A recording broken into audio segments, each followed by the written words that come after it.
Ahí estamos. Bien, repito, buenos días. Empezamos la clase de hoy. Esta clase de análisis del discurso, entonces, es la clase que, retomando las clases del viernes no tuvimos clases por el paro, entonces esta es la clase del día viernes.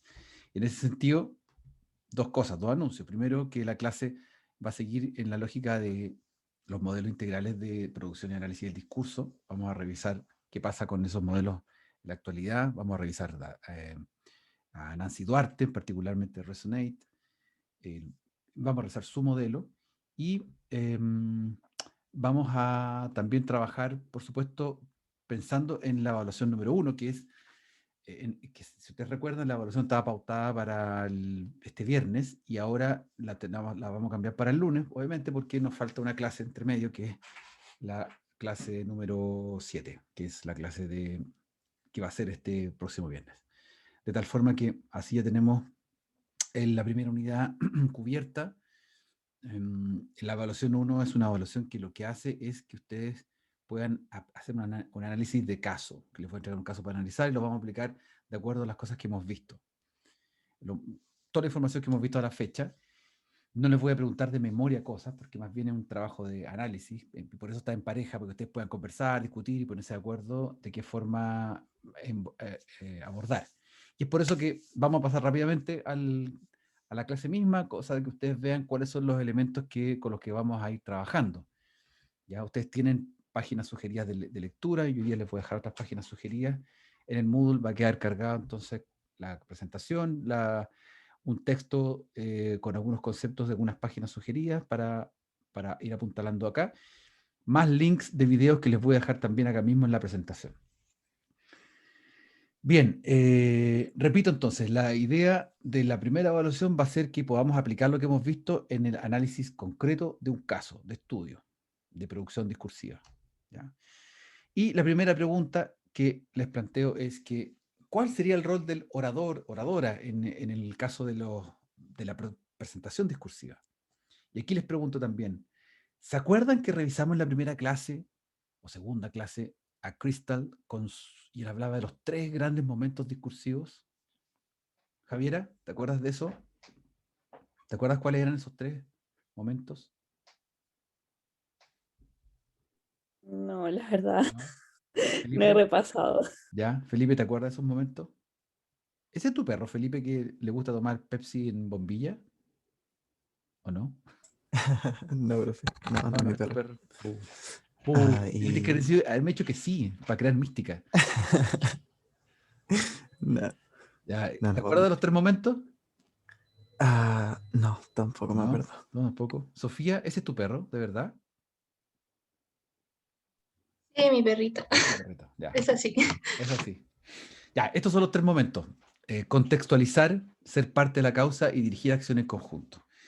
Esos tres momentos son los que van a regir nuestra clase hoy y con eso generamos una vuelta desde la primera a esta clase. Ya, o sea, vamos a hacer como una especie de cierre en esta clase, porque esos tres grandes momentos se han visto, revisado y han dado pie para excelentes aplicaciones de análisis del discurso. Entonces, los vamos a retomar un poquito más adelante, ¿ya? Quiero que los tengan presentes. Contextualizar. Cualquier discurso tiene que contextualizar algo. El orador, la oradora necesita hacer esa contextualización para poner los pies en la tierra y de esa manera sacar los pies de la tierra e ir y soñar hacia otro punto, hacia otro lado. Dirigir las acciones de un conjunto de personas hacia algún lugar. Esas acciones pueden ser acciones concretas, reales, literales, totalmente denotativas o pueden ser metafóricas. Y es por eso que vamos a empezar con la identificación de los relatos efectivos, según lo que plantean los autores que estamos estudiando. Para ello, yo les voy a recordar en algunos minutos cuál fue el gran famoso discurso de Martin Luther King, que si bien es cierto puede ser ya como hasta el cansancio hablar de Martin Luther King, que lo más probable es que ustedes lo hayan visto en el colegio, el famoso speech I Have a Dream. Lo interesante de este discurso, de remirarlo, es que nos sitúa en la perspectiva de los nuevos análisis y cómo estos nuevos análisis nos permiten ver la validez y la efectividad de este tipo de discurso que pronunció Martin Luther King hace muchas décadas atrás y el efecto que sigue produciendo hoy en día como un ejemplo de un muy buen discurso.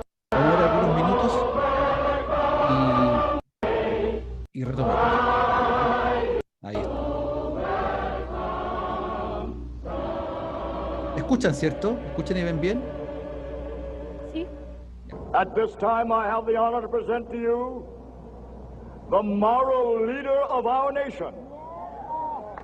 I have the pleasure to present to you Dr. Martin Luther King, Jr.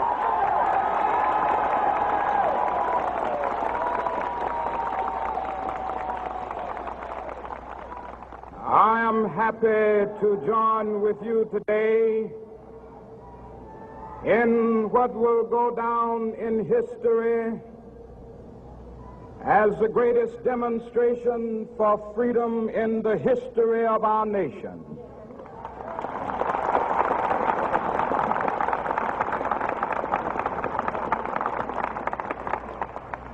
Five score years ago, a great American in whose symbolic shadow we stand today signed the Emancipation Proclamation.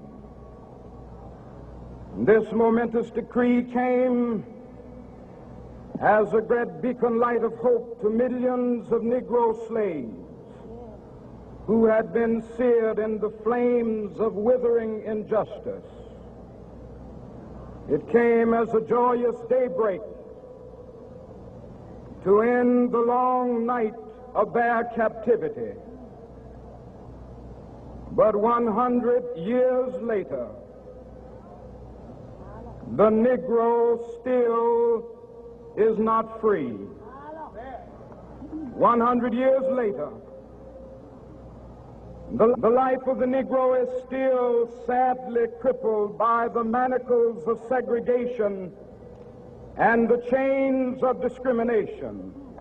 100 years later, the Negro lives on a lonely island of poverty in the midst of a vast ocean of material prosperity. 100 years later, the Negro is still languished in the corners of American society and finds himself in exile in his own land. And so we've come here today to dramatize a shameful condition. In a sense, we've come to our nation's capital to cash a check. When the architects of our republic wrote the magnificent words of the Constitution and the Declaration of Independence, they were signing a promissory note to which every American was to fall heir. This note was a promise that all men, yes, black men as well as white men, would be guaranteed the unalienable rights of life, liberty, and the pursuit of happiness. It is obvious today that America has defaulted on this promissory note insofar as her citizens of color are concerned. Instead of honoring this sacred obligation, America has given the Negro people a bad check, a check which has come back marked insufficient funds.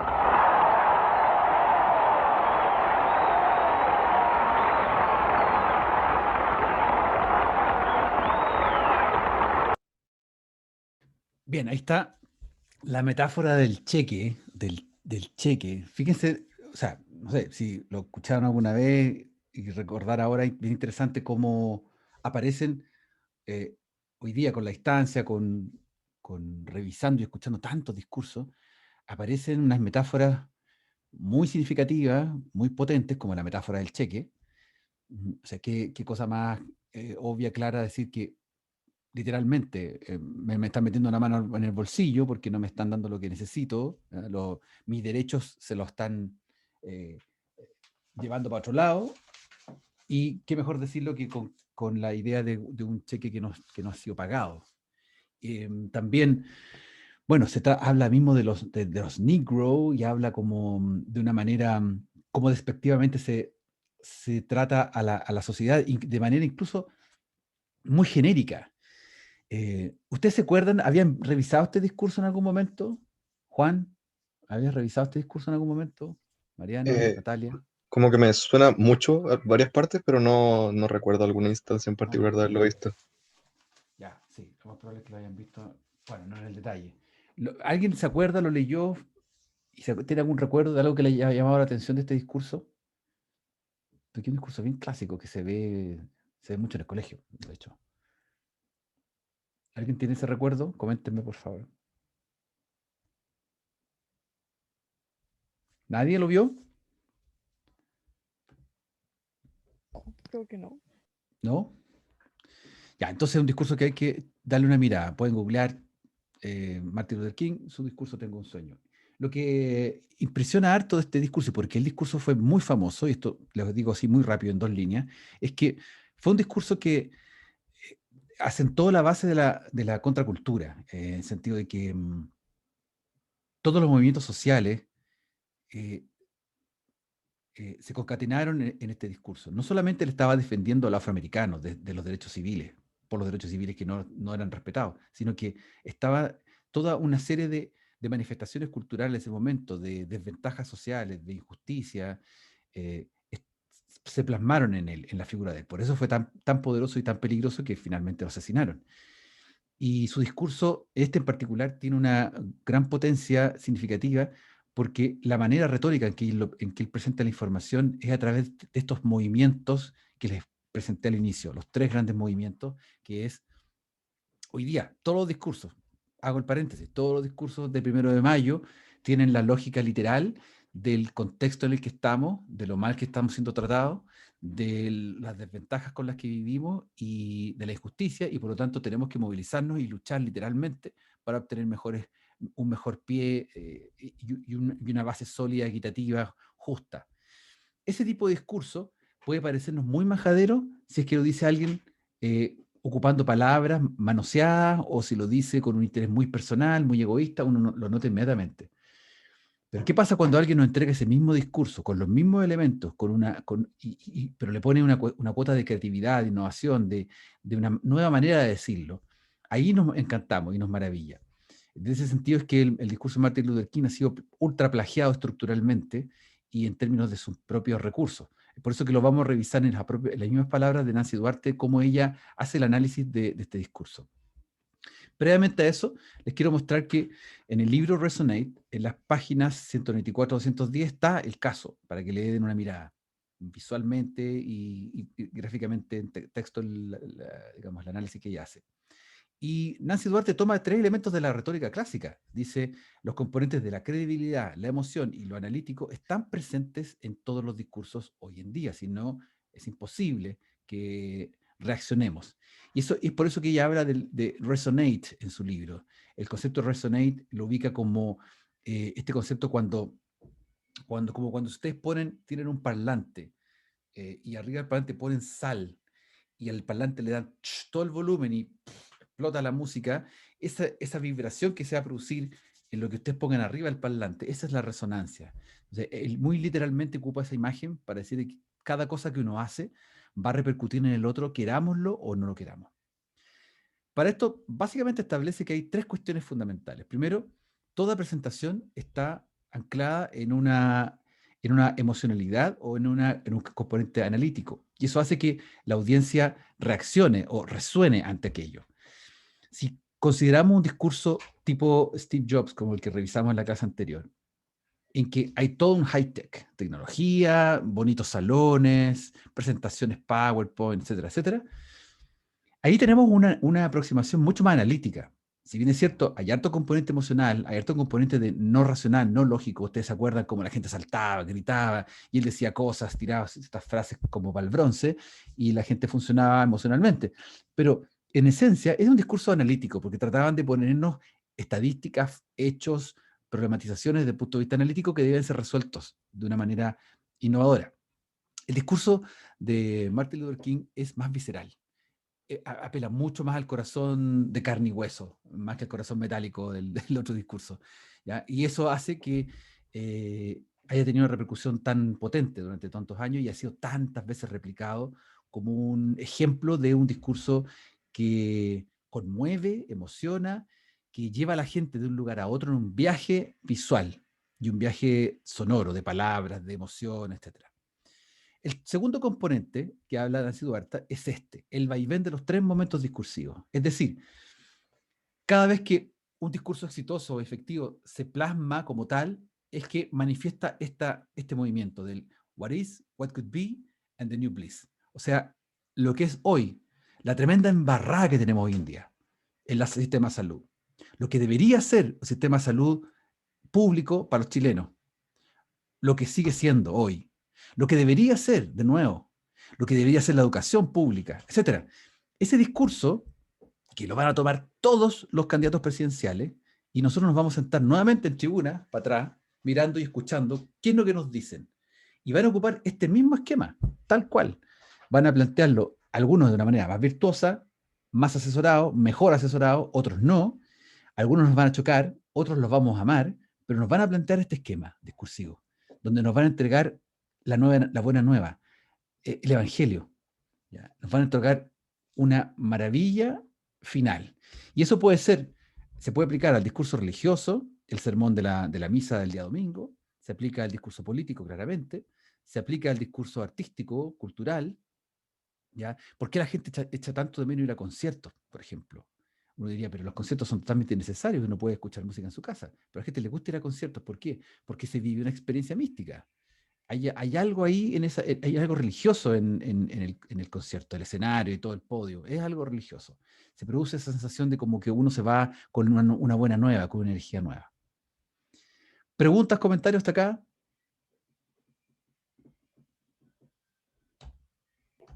No, nada por ahora. Bien. La tercera recomendación que hace Nancy Duarte es tener siempre presente estos 3 momentos discursivos. Es decir, Martin Luther King planteaba el mundo ordinario en el que vivimos, de las grandes injusticias, planteaba el cruce del umbral, que todos juntos tenemos que ir literal y metafóricamente a construir una nueva sociedad. Y tercero, que algunos en la lucha vamos a tener prueba y recompensa. Algunos literalmente van a caer, otros o metafóricamente, y algunas recompensas vamos a tener al respecto. Eso es la estructura fundamental de un discurso. Entonces, la gran pregunta que se hace desde el punto de vista del discurso es, ¿quién es realmente el protagonista del discurso? ¿Es Martin Luther King? ¿Es Steve Jobs? ¿Quién son los protagonistas del discurso? Y todos los analistas del discurso van a decir, no, el protagonista del discurso no es el orador, no es la oradora, es la audiencia. Si logro que la audiencia sea el protagonista, acertamos. Y es por eso que los grandes discursos mediáticos, cuando son fantásticos y uno lo encuentra efectivo, es porque realmente lo hicimos propio, nos involucraron en aquello. ¿Ya? Ahora, ¿de qué tratará el discurso?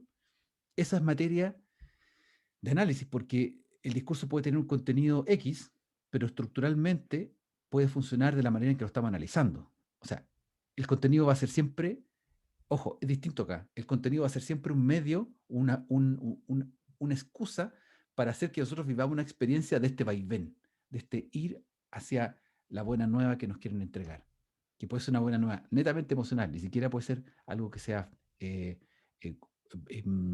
digamos, tangible, ¿ya? Este es el vaivén discursivo que presenta Resonate, el libro de Nancy Duarte. ¿Ya? Este es el vaivén discursivo donde se puede ver cómo nosotros vimos en Martin Luther King, ahora vimos los primeros 4 minutos que sitúan el primer what is, o sea, el primer momento y la transición al primer what could be. Es el momento que vimos, la contextualización de la escena. Y después empieza este vaivén de ir y venir, y ahí es donde viene la maestría de los oradores. Si yo no tengo cierta afinidad, cierto manejo con este vaivén, lo más probable es que mi discurso sea muy fome. Ahora, por otra parte, a veces los discursos son fome en sí, precisamente y hago aquí este comentario sobre el discurso pedagógico, que a veces nosotros como los pedagogos tenemos, los profesores, algunos más pedagogos que otros, nos enseñaron en pedagogía que el discurso tiene que decirse 3 veces. O sea, la información tiene que decirse 3 veces. Por eso el discurso de las clases de pedagogía no suele ser tan entretenido ni motivante como, bueno, con excepciones, por supuesto, dependiendo de la clase, pero cuando es una clase está pensado en que la información tiene que repetirse 3 veces. Entonces, el what is de una clase corresponde a veces el mismo what is 3 veces, porque nos enseñaron en pedagogía que uno tiene que decir una vez algo, tiene que explicar, describir lo que dijiste al principio, y al final tienes que explicar la descripción que hiciste del principio. O sea, como que no debemos dejar a nadie colgando, nadie fuera. Por eso es que a veces los profesores somos muy reiterativos y volvemos a comentar y volvemos, porque es como tanto en clases presenciales como en clases a distancia, en que uno vuelve sobre la misma. El discurso del vaivén discursivo, de este tipo de discursos más efectivos, lo que hace es que, independiente de la información, lo que se repite es el modo, el estado de ánimo que está entre lo que es y lo que podría ser. ¿Se entendió esa idea? ¿Ese contraste que hice? Es bien importante ese contraste, porque cuando ustedes analicen discursos, sobre todo pensando en el proyecto final, cuando hagan análisis de discursos más que ustedes escojan, se van a encontrar con discursos de personas que son, lo que quieren es lograr este momentum, que haya esta transición emocional. Y en otros discursos se van a encontrar con que la información se repite varias veces o es información distinta. Entonces ahí es que ustedes tienen que ver de qué manera se ajusta contenido con el vaivén discursivo, cómo se articula eso. Y eso es lo entretenido, lo interesante del análisis del discurso. Bien, acá yo les dejo 3 links de estudio de Nancy Duarte, tanto en Vimeo, ella tiene un Vimeo donde presenta teóricamente estos postulados. Hay una TED Conference de Duarte de 18 minutos, que no la vamos a ver, les dejo el link, donde ella explica Resonate, el libro, y explica la vinculación con el análisis que hace de Jobs y de Martin Luther King. Nosotros vamos a ver la explicación que hace de la estructura del discurso de Martin Luther King. Eso lo vamos a ver a continuación. Now, Martin Luther King, there is someone who's really changed the world, and we can learn a lot from him. You know, he was a clergyman who became the spokesperson and the figurehead for the civil rights movement. And he was a great orator, and his I Have a Dream speech actually does go down as one of the most famous and beloved speeches in America today. So let's take a look at that. It was only 16 minutes long, which is amazing, but it follows the form perfectly. So he starts off with what is, and he traverses back and forth to what could be, and then he ends with the new bliss. So what I do when I'm analyzing a speech, I transcribe it and I actually overlay the words over time, and that's how I come up with this shape. So I want to stretch the presentation form out and show you what it looks like with the words transcribed over time in the shape. Now, you can't really see the words here because I'm actually using them as an information device. Most people in America had not heard a Southern Baptist preacher before. It was the first time it was actually broadcast nationally. And a Southern Baptist preacher, they have a real rhythm and a cadence to what they say, and they take these long, dramatic breaths and pauses. So what I've done here is I've put a line break after every time Martin Luther King paused. And you can actually see how it breaks it into shorter little lengths of text. So I'm going to cover up these little lengths of text with a gray box because I want to use it as an information device to explain to you the types of words that he used as he spoke. So the first color of little bars you're going to see here is they're representing every time he used repetition. Now, repetition is a rhetorical device, a very popular rhetorical device that's used, and you basically are repeating yourself to drive a point home. And usually repetition is done as a series of 3, and you'll usually say it once and then twice, and then people are just expecting it to be done by the 3rd time, and he did it a lot. He did it a lot 3 times, 4 times. Now, the next bar color you're going to see is pink. And these are metaphors and visual words. And he was very good at describing things visually. It actually would have probably ruined it if he'd had slides. It would have just destroyed it because he painted in such metaphorical and visual ways, almost like scenes. And you could actually see what he was saying as he spoke. Now, the next color that you'll see here is green. And this is familiar songs, scriptures, and literature, things that were very dear to the African American people at that time. So the fourth color that you'll see is orange, and this is political references. This is when he's referencing documents like the Declaration of Independence or other documents that had promises to them of freedom, and he's reminding the people about these promises that were made to them. So let's walk through what this looks like. I want to show you when it moves at the bottom, when you're at the bottom of the first part where it's what is, and it jumps to what could be. So that first transition point. At the end of the first part of what is, that was the very first time they clapped really loudly, and you can actually audibly hear the audience getting kind of roused up here. And he says, America has given the Negro people a bad check, a check which has come back marked insufficient funds. Now, all of us know what it's like to have no money in our checking account. So he used a metaphor here that describes something that many people in the audience may have felt or even experienced.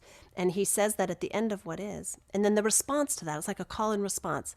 The response to that is, and this is where they really went nuts. The first time they were like screaming and clapping. He says, so we have come to cash this check, a check that will give us upon demand the riches of freedom and the security of justice. So he was really good at using metaphors that completed each other and would get the people excited. So now I want to scoot across, and as we move across, you'll be able to see the different colors of the different words that he's saying and what those symbolize. What's interesting about this, he's breaking down the contrast between what is and what could be almost at the phrase level. He's saying, I have a dream that one day, I have a dream that one day. By moving the frequency back and forth, this particular section has become the most beloved part of his speech and the most memorable, which is fascinating to me. So he'll start off with, I have a dream. Now, the first time he says, I have a dream, he responds with a political promise that was broken. He says, I have a dream that one day this nation will rise up and live out the meaning of its creed, that we hold these truths as self-evident that all men are created equal. So he's simply saying what could be is the fulfillment of this promise that was made to us. Then he moves back and forth between I have a dream that one day, I have a dream that one day, and he continues back and forth in that manner. So if we scoot to the end, as you know, the end is where you're supposed to paint a picture of the new bliss, and Mr. King does this marvelously. But you notice something interesting at the end. The bulk of the kinds of words he uses are mostly songs and hymns and spiritual literature and repetition. So the blue there is repeating and repeating and repeating and repeating. He's driving his message home there. Now the green is really interesting to me. The first little batch of green is a quotation he made out of the Old Testament book from the prophet Isaiah, book 40. And he's basically telling the audience that if we do this, we are fulfilling scriptures ourselves. Well, that's something that would have been very special to the audience. The next little batch of green is very interesting. It's the quote from the words, my country 'tis of thee. It's my country 'tis of thee, sweet land of liberty. Now, the people at the time did not feel this was the sweet land of liberty. Now, he picked this particular song. It's fascinating to me that he picked it because this song was what they used in the anti-slavery movement as an outcry of the fact that this was not the sweet land of liberty. So they'd actually changed up the words as an outcry against the promise of this song. So the song had like mixed emotion for the people in the audience because it was a promise, but it was also something they'd been singing as an outcry.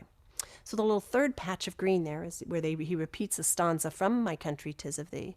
And then the very last batch of green is where he quoted a Negro spiritual, which is free at last, thank God Almighty, I'm free at last.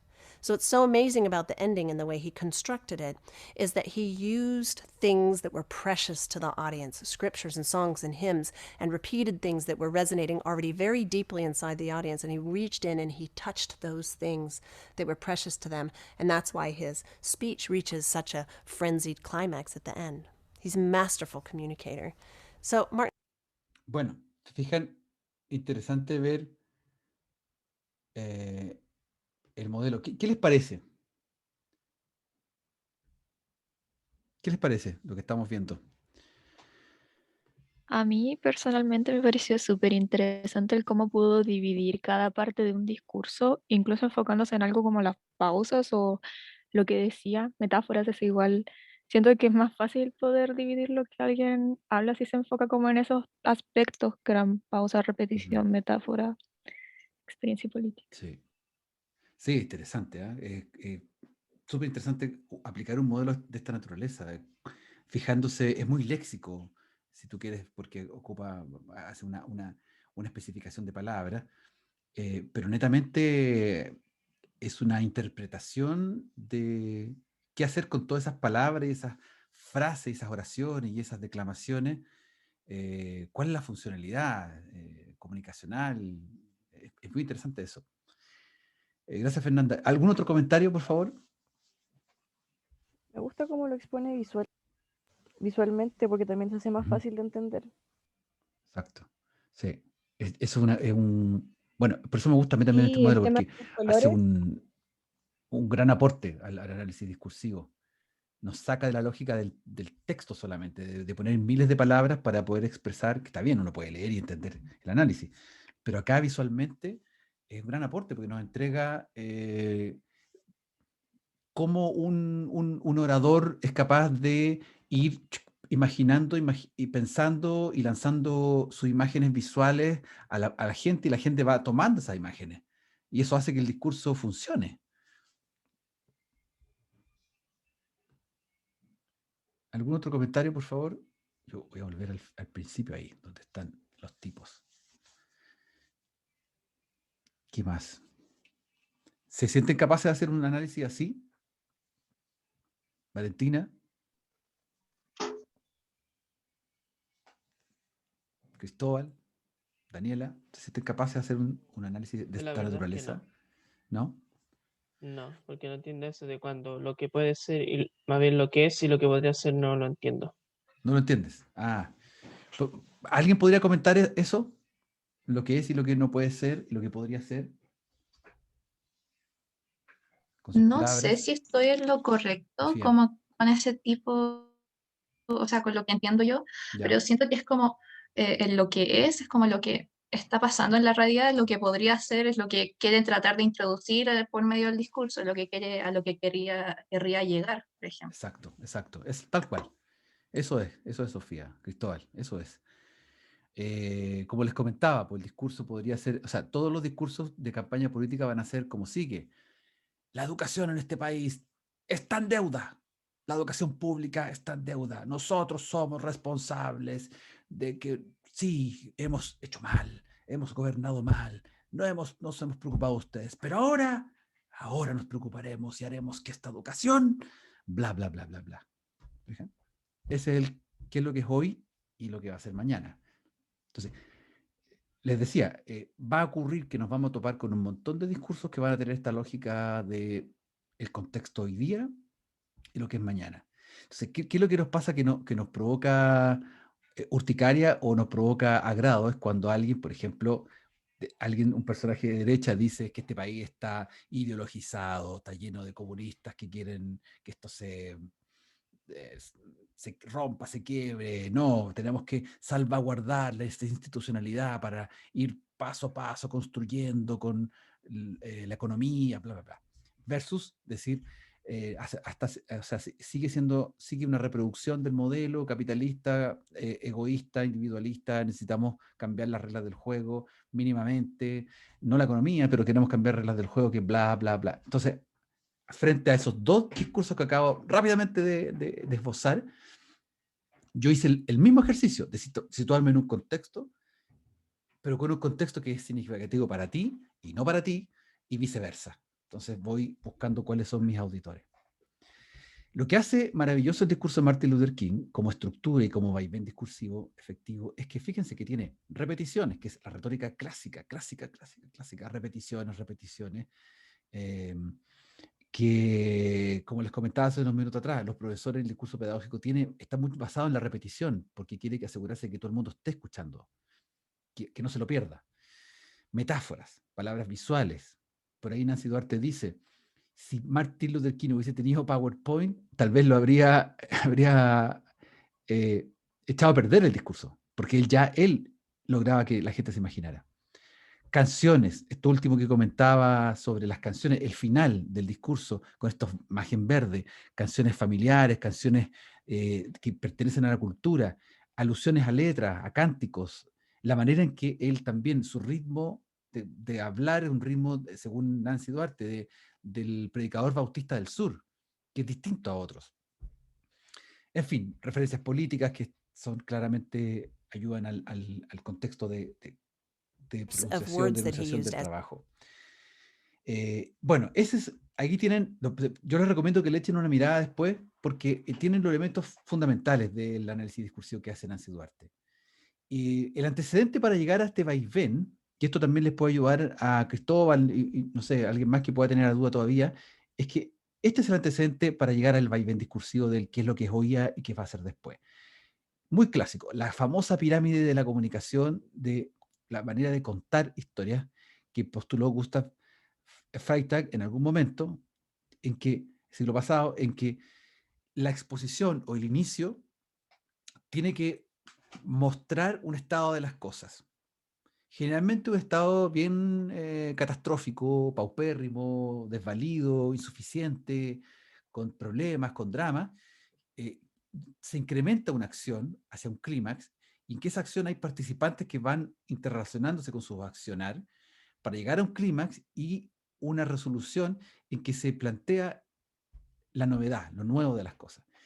Esta estructura funciona súper bien con la presentación de hechos. Por ejemplo, una noticia policíaca que ustedes ven en el diario o escuchan por televisión rápidamente presenta un conflicto, un problema, un incremento en la resolución de las acciones, por ejemplo, hasta que pillan al bandido, al ladrón, y después lo toman preso y con eso se retribuye lo que robó a la gente que fue víctima de ese robo, por ejemplo. Un tipo de noticia policial. Ese tipo de noticia policial es interesante de revisar, de analizar. Lo que hacen, por ejemplo, con estas lamentables noticias, terribles noticias de niños que son asesinados, que son pan de cada día en las noticias, es que ellos llevan por capítulo esta misma estructura. O sea, cada vez que se presenta la noticia, se la representa con esta estructura de tal forma de cautivarnos y que veamos la televisión y que queramos saber qué es lo que pasó. Un poco morbosamente, pero así funcionan estas noticias. Yo les dejo acá la estructura dramática para que ustedes la vean en la siguiente diapo. No se las voy a leer completa, ustedes la revisan, pero básicamente es estos 3 momentos que aparecen aquí de la pirámide de Freytag, explicadas en las próximas 3 slides. Ya, ese es el antecedente, la pirámide. Ahora bien, la pirámide tiene en sí, Duarte se planteó, y lo plantea a través de su modelo, que la pirámide en sí no es la única manera de, a ver, lo digo de otra forma. Los discursos que nosotros tenemos y que presenciamos y escuchamos a diario no son la pirámide en sí. O sea, no vamos a encontrarnos canónicamente con un discurso pronunciado por alguien que está en una prédica, en un discurso público, incluso en una discusión por un chat o hablando incluso por televisión muy ordenadamente. Es muy difícil que esa pirámide se cumpla a cabalidad, porque siempre hay intervención o interacción con la audiencia. Y esa interacción con la audiencia necesita ritmo, necesita dinámica, necesita que pasen cosas. Es por eso que si uno pesquisa en el libro de Gallo, cuando él analiza a Steve Jobs, presenta una serie de frases por ahí en que dice, mira, Jobs no está siguiendo una estructura netamente canónica de un vaivén, sino que de un triángulo, de pirámide, sino que lo que hace es que presenta ciertos hechos para motivar el análisis, motivar la emocionalidad en el auditor. Y cuando dice, este es un día que he estado buscando por 2 años y medio, no es increíble, no es hermoso este televisor, este iPhone, este teléfono, etc. Todos esos son elementos teatrales que van sumando al vaivén discursivo. Lo que quiere decir que no siempre hay un contenido racional y lógico ordenado como la estructura de Freytag, la pirámide, porque no se va a dar en la práctica. Ella dice, Nancy Duarte, que la resonancia es lo más importante que se produce en el discurso. Y esa resonancia no se hace linealmente, se hace con un discurso, con un vaivén discursivo. Ya, ahí les dejo el link para ver la otra parte final del discurso de Martin Luther King. Ese vaivén entonces es el que permite el ir y venir. Hoy día es esto, mañana será esto otro, hoy día es esto, mañana será esto otro, hasta que al final se resuelve con una buena nueva, con la entrega del Santo Grial, del Evangelio nuevo, de la gran noticia, de la gran solución, de la pócima mágica. Se soluciona de esa manera y nos gusta creer que se vaya a solucionar así, y por eso finalmente vamos a votar por quien queramos votar, que nos presente esa buena nueva de una manera que nosotros queremos compartirla. O bien no vamos a votar por aquellos que no nos parezca que están entregándonos la buena nueva, sino que nos están entregando más de lo mismo, o bien nos están entregando todo lo opuesto a lo que queremos. En ese sentido se juegan los discursos, más que en el contenido se juegan en esta emocionalidad que nos lleva el discurso. Pues bien, la pregunta de fondo acá, la gran pregunta es que, ok, tenemos contenidos que están en dependencia de este vaivén discursivo de ir y venir. Tenemos estos elementos que cada orador, oradora propone en su discurso, por ejemplo, Martin Luther King, que propone metáforas, imágenes visuales, llamados a la acción, cánticos, cultura que tiene relación con uno mismo, o sea, eso es súper importante en los discursos. Entonces, ¿es esto todo lo que, toda esta información es la que realmente nos engancha con un discurso, que es la manera en que nosotros podemos engancharnos firmemente con un discurso y decir, este es un buen discurso, es efectivo?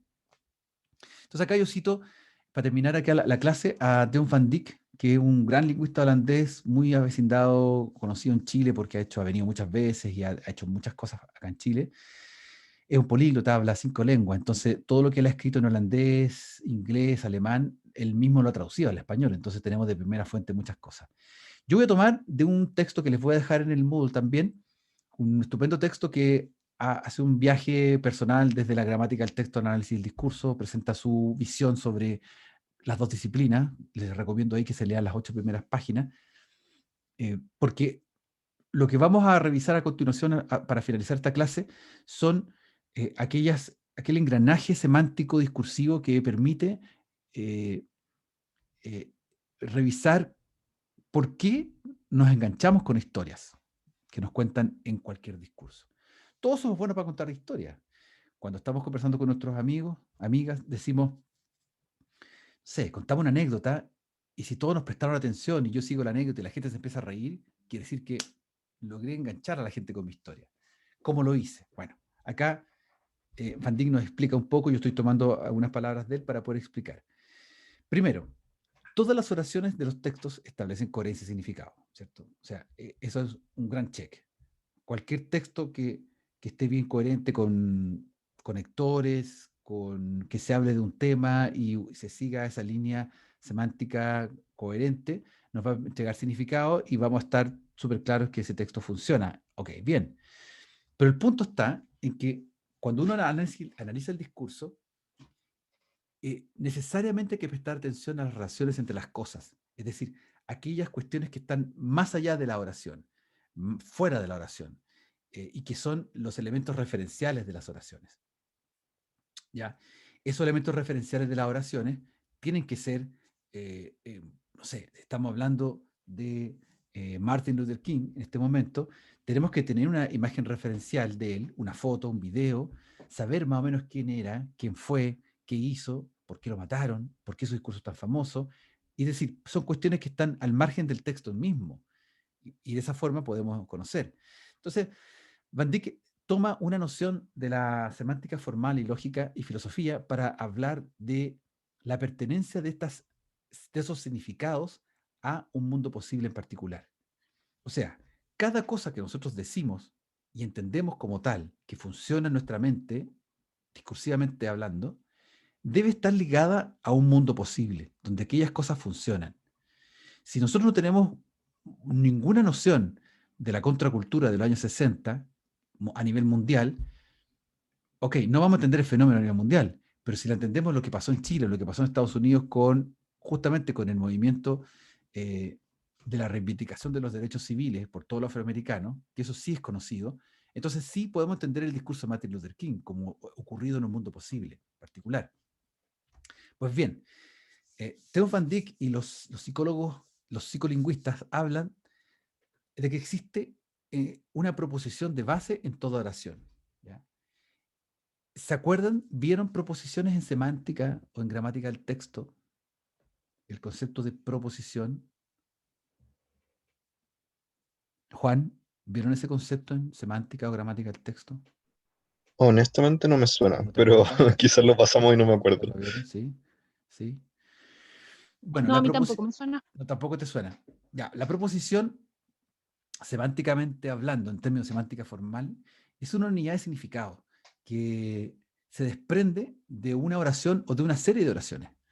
Y esa afirmación puede tener un sentido particular si es que pertenece a un mundo posible en particular.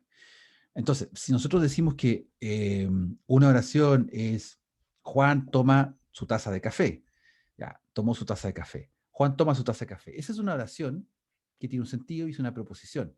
Si decimos Juan para su desayuno, se hizo un café, luego se tomó la taza de café y después de habérsela tomado, se sentó en el computador a esperar la primera clase del día. Eso son una serie de oraciones, pero también pueden comprimirse y resumirse en una proposición. Decir que Juan tomó café en el desayuno para la clase. Entonces, las proposiciones van más allá que de la oración. No encajan necesariamente con una oración. La proposición es un significado como tal, que está en nuestra mente, y solo la podemos entender si alude a un mundo referencial en particular. Si decimos que la Tierra es plana, eso puede ser verdadero o falso. Si yo creo firmemente que la referencia de la Tierra es esa que está ahí, entonces es verdadero.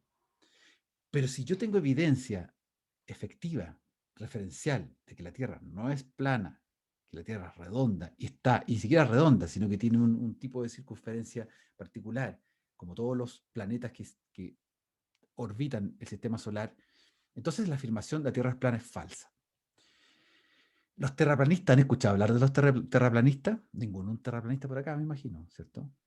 Sí, he escuchado, pero no soy. Sí, Sí, Claro, yo también he escuchado, pero no creo que haya un terraplanista aquí. existen terraplanistas en todas partes del mundo, es una cuestión impresionante. De hecho, el año pasado murió trágicamente, es tragicómico, pero murió un famoso terraplanista gringo el año pasado que construyó su propio cohete para subir y demostrar que la Tierra era plana y se cayó el cohete y se mató. O sea, fue tragicómico la noticia. Sí, pues los terraplanistas existen contra todo pronóstico lógico de la ciencia. Bueno, existen. Ellos creen que el mundo referencial es ese que está ahí. Bizarro. Pues bien, toda proposición entonces tiene que estar articulada en un mundo referencial donde hay hechos en los que ocurren cosas ahí y que están relacionadas a las proposiciones. Cada proposición tiene que estar relacionada. El hecho de que existe una taza en un mundo referencial externo me permite a mí entender que las tazas son utensilios que son continentes de contenidos, contienen contenidos líquidos generalmente.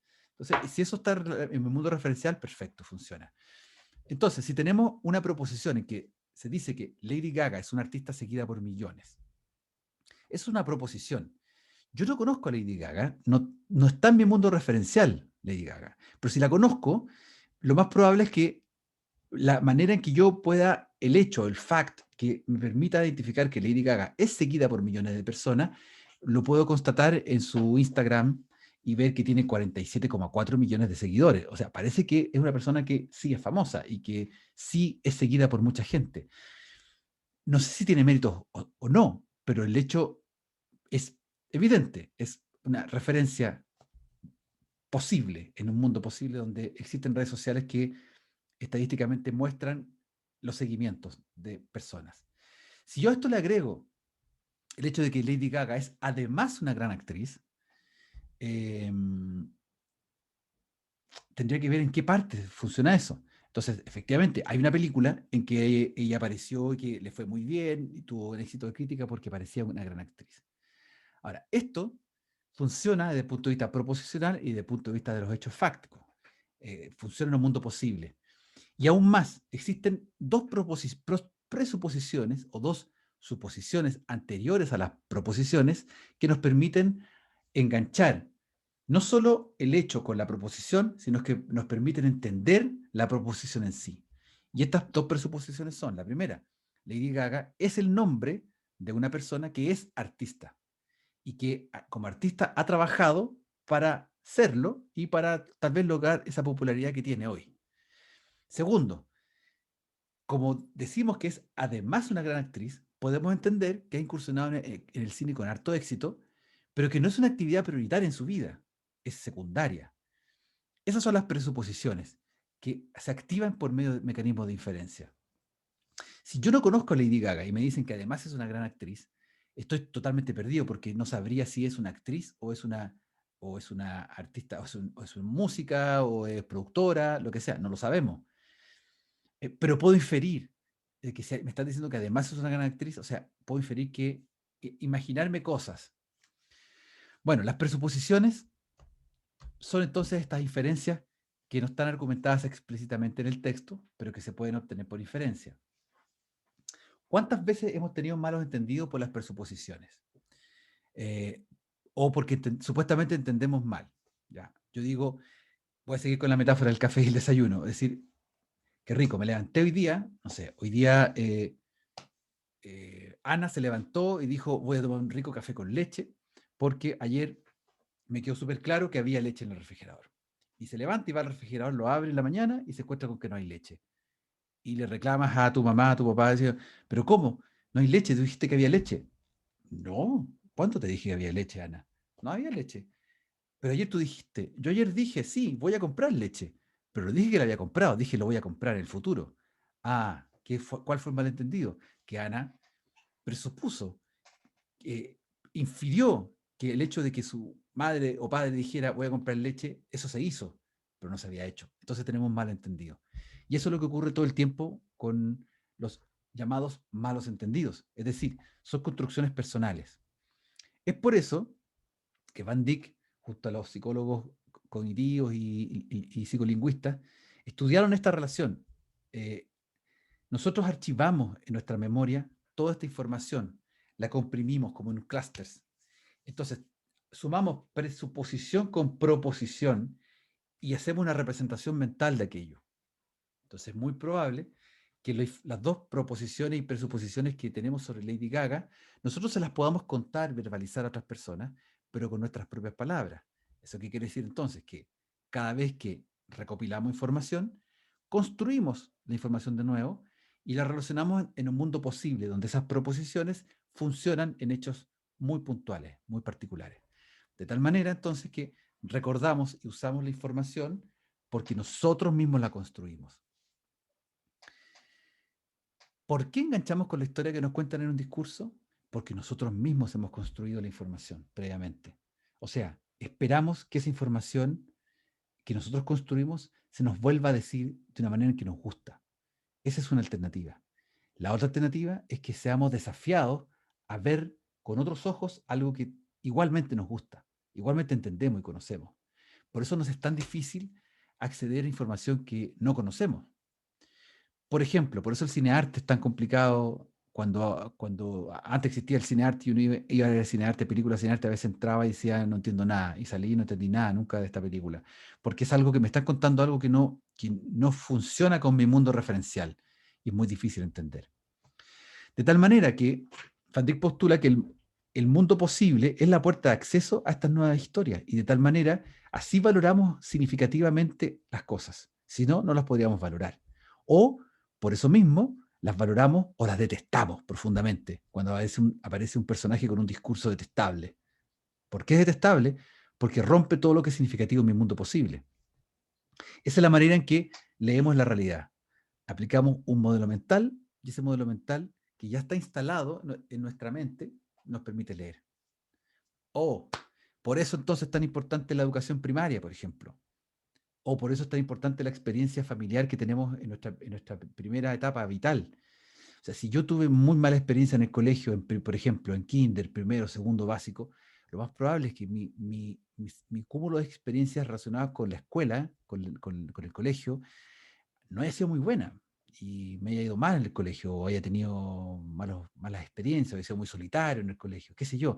Tiene mucho que ver con eso. ¿Cuántas veces las personas tienen problemas en relaciones interpersonales a lo largo de su vida? Porque tal vez tuvo una mala relación con un papá, una mamá o con un hermano, qué sé yo. Entonces, nuestra manera de interpretar la realidad como seres adultos, pensantes, discursivamente, tiene mucho que ver con estas primeras experiencias en donde fuimos ensamblando las proposiciones de estos mundos posibles. Pregunta, comentario, hasta acá. Hablé harto los últimos 10 minutos.